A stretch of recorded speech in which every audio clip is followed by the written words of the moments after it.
What were the problems that you had when you got back to work? Um, Listen, my big thing was at the time I hadn't been diagnosed yet with the hearing loss that I have had.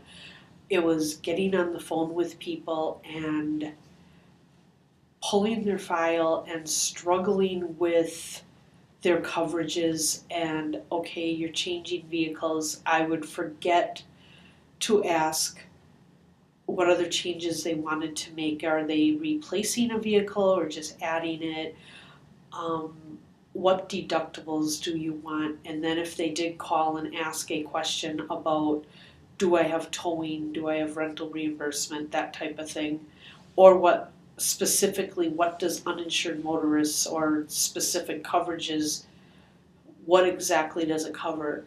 Did you forget a lot of the technical parts, or it was just hard to Yes. apply them? It was hard to apply them, plus everything was changing with the companies. You do everything online now, but at the time, some of them were online, some weren't. We had a rating assistant where basically you'd put everything in the computer to get the rate, and it would tell you each company what the rate was going to be. Now we no longer have the MI assistant. It's all each company. You go in there, you rate, to do the changes. I know from the time that when I had left to when I started coming back, 5 of our companies had changed their websites and how you do things, and I was very, very frustrated with learning it. So he had me write it down, every single thing, and get phone numbers. That was the big thing, get the phone number of where the person can be contacted.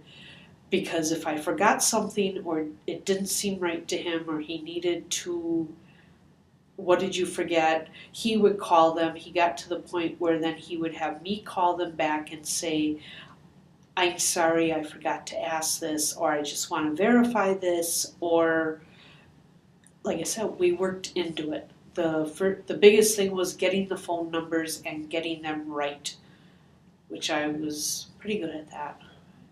How much of a sense of gratitude do you have towards your boss about him taking you back and giving you the opportunity to work again? It's immense. I will never leave there. I will never ever. I tell everybody that it is Jim that made me come back to work, made me not quit. The support was just phenomenal compared to, I should say, and I've got a lot of comparisons, going to a support group and hearing what some people have gone through with their jobs and not having the understanding, not having the modifications, or having to deal with trying to file with for Social Security or dealing with the I don't even know, the workforce development type thing, trying to find something else they can do. And I didn't have that. If anything else, I had somebody that just said, no, you're going to do this. And he made up his mind that, no, you're going to do this and you're going to try. And like I said, I can't see ever, I can't see ever looking for another job or trying to find one. What does your workday consist of now? I assume you're working more than 2 hours a day.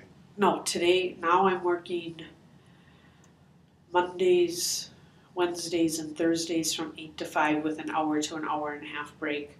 Tuesdays from noon to 5, and Fridays from 8 or 9 in the morning, whatever, till 4 in the afternoon. What my boss does understand and still allows is I get tired, and as the week goes on, I get more and more tired, so he will let me either take longer breaks or come in a little bit later. I get migraine headaches that are just really, really bad. I can call him and in the morning and say, I've got a migraine, and he lets me come in. I'll take the Imitrex or whatever I need to take and lets me come in at 10:30, 11 whenever I'm feeling better and my pay is not docked.